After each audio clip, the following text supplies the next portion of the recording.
Yeah, it makes sense. And Curtis, you've been an entrepreneur for decades.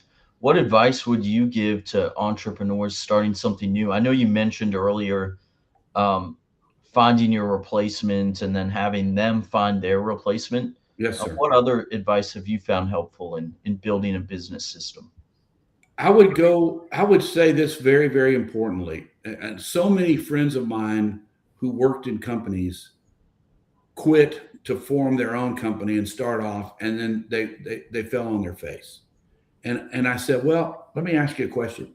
How long did you do two jobs, i.e., your current job plus your entrepreneurial startup? How long did you run that entrepreneurial startup while you were still working?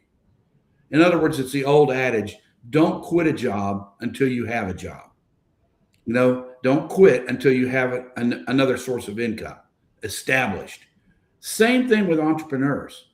The difficulty is this: an entrepreneur has to come up with the idea, make the idea work, commercialize it, sell it, market it, do it, do the work, then bill for the work, then collect for the work, and have reserves enough to where the guy who doesn't pay you doesn't crater your business. That's four hats you have to wear. Nine. That's nine hats you have to wear instead of, hey, I'm working at my desk, I do my job, and I get paid by a corporation. So before you venture out, make sure that you've got those nine things covered so that, and you're building up that revenue base in your second job. A lot of people don't want to work second jobs now, Pete. And you and I have talked about this before. I worked two jobs when I started working for my dad. I didn't give up music, I kept on doing it. It didn't go anywhere, but it gave me enough extra money to buy a house, my first house ever, right?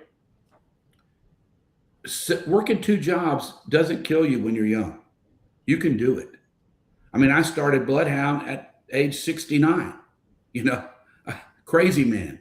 So it is it is not outside the normal parameters to be able to do that, and to do that while you've got the money to pay the bills, keep mama happy, and feed the kids.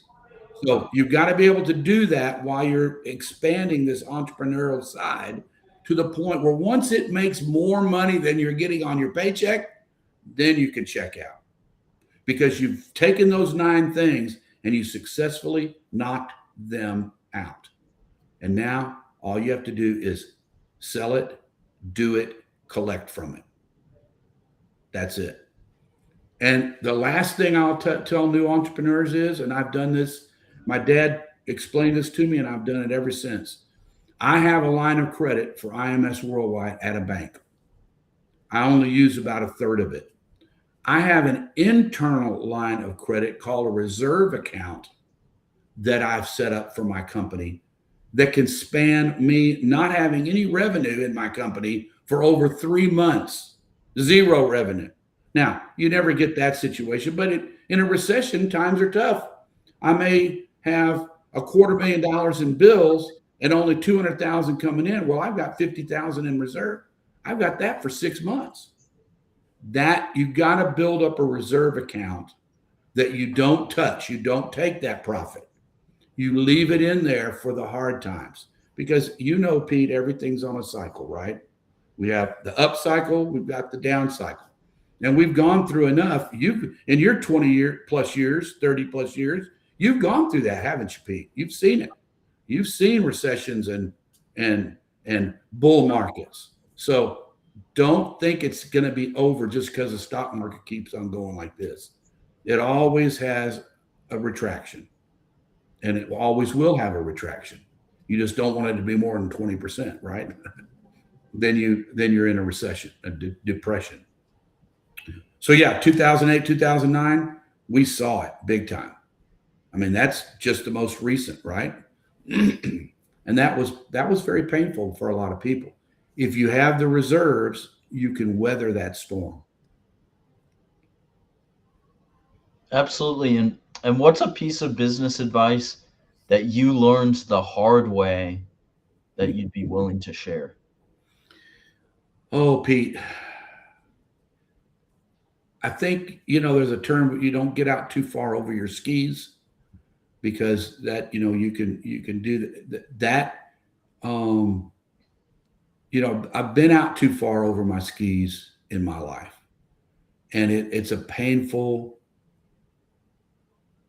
because I didn't take into account all nine of those things that I talked about.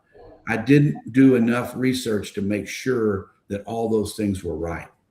And so it's, you know, it's been very, very painful. But you know, you look through it. You know, you pray and you get wisdom from God, and He tells you which way to go. You follow that. I tithe in my business, you know, and I've never worried about money since. You know, the last real up and down I had came before that time, and ever since then, our business tithes. So we give to charitable organizations and churches, etc. But that guarantees your money. You're never going to worry. Yeah, great advice. And, what are you most excited about now within the supply chain area that you wish more people would know about? You know, I think the most important thing right now that I see going is that logistics jobs are not increasing the way they should. Strategic logistics jobs.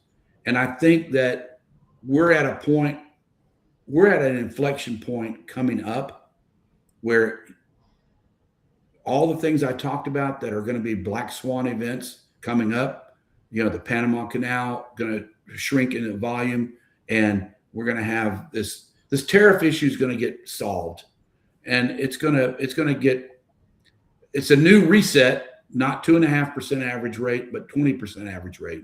That's going to happen. People are going to start resetting by moving into the United States to manufacture. Parts will still be imported, but we're going to manufacture in the United States. We're going to need tier 1, tier 2, tier 3 suppliers in the United States. That means more investment in the United States. When that happens, logistics professionals that speak Chinese, Korean, or Japanese are going to be in super high demand.